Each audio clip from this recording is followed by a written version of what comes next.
20 lakh share holder Adani का, वो उसके मामले में, देशद्रोह की मामले में नरेंद्र मोदी को जेल जाना पड़ेगा।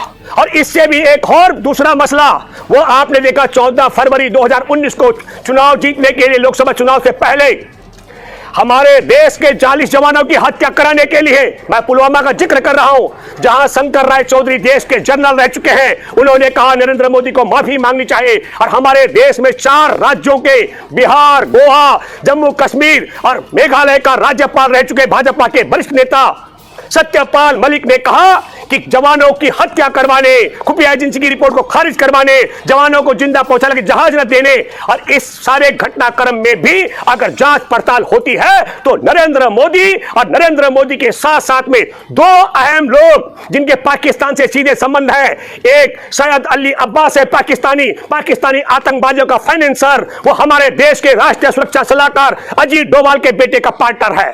जब पाकिस्तान के आतंकवादियों से भारत में बम विस्फोट कराने हो तो सैयद अली अब्बास के माध्यम से करवाए जाते हैं। इसलिए मैं कहना चाहता हूं कि उन आतंकवादियों के हमले की रिपोर्ट खुफिया एजेंसी ने जारी कर दी थी, उसको दबाने के लिए हमारे देश में भाजपा के वरिष्ठ नेता सत्यपाल मलिक ने कहा मेरे को राष्ट्रीय सुरक्षा सलाहकार अजीत डोभाल और देश के प्रधानमंत्री नरेंद्र मोदी जो विदेश को बिना बताए पाकिस्तान जाकर बिरयानी खाने गए थे आतंकवादियों के साथ, इन दोनों ने कहा कि आप अपना मुंह बंद रखो, अगर जांच पड़ताल होती है। और तब मैं कहना चाहता हूं इस पूरे पुलवामा के 40 जवानों की हत्या के मामले से ध्यान भटकाने के लिए जिस तरीके से अतीक और उसके परिवार को तबाह कर दिया गया, उनकी हत्या कर दी गई, मैं ये नहीं, मेरा कोई संपत्ति नहीं है अतीक के साथ, लेकिन मैं 2 मुद्दों पर जांच की बात आज करना चाहता हूं। सुप्रीम कोर्ट में बैठे जजों को हमारे देश के अंदर संविधान लोकतंत्र की हिफाजत के लिए आगे आना चाहिए। इस जांच का तरीका क्या हो। 1 मार्च को अतीक की तरफ से सुप्रीम कोर्ट में याचिका दायर की गई थी कि यह सरकार मेरी हत्या करवा देगी। 28 दिन तक सुप्रीम कोर्ट ने उस याचिका को दबा के रखा और 28 दिन बाद खारिज क्यों किया गया। इसलिए जांच होनी चाहिए कि सुप्रीम कोर्ट में 28 दिन तक जिसका जान जाने का भय हो, ऐसी याचिका पर सुनवाई न करने का कारण क्या था, और जांच होनी चाहिए महत्वपूर्ण।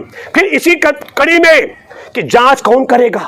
पुलवामा के मामले में सत्यपाल मलिक ने जो पोल खोल की थी और हमारे देश के जनरल रह चुके शंकर राय चौधरी ने जिस प्रकार माफी मांगने के लिए मोदी को कहा, इससे पूरा ध्यान भटकाने के लिए और पुलवामा की घटना से ध्यान भटकाने का फायदा मोदी को होता है, अमित शाह को, योगी सरकार, भाजपा सरकार को होता है। इसका मतलब हुआ अतीक की हत्या करवाने में इनका हाथ है।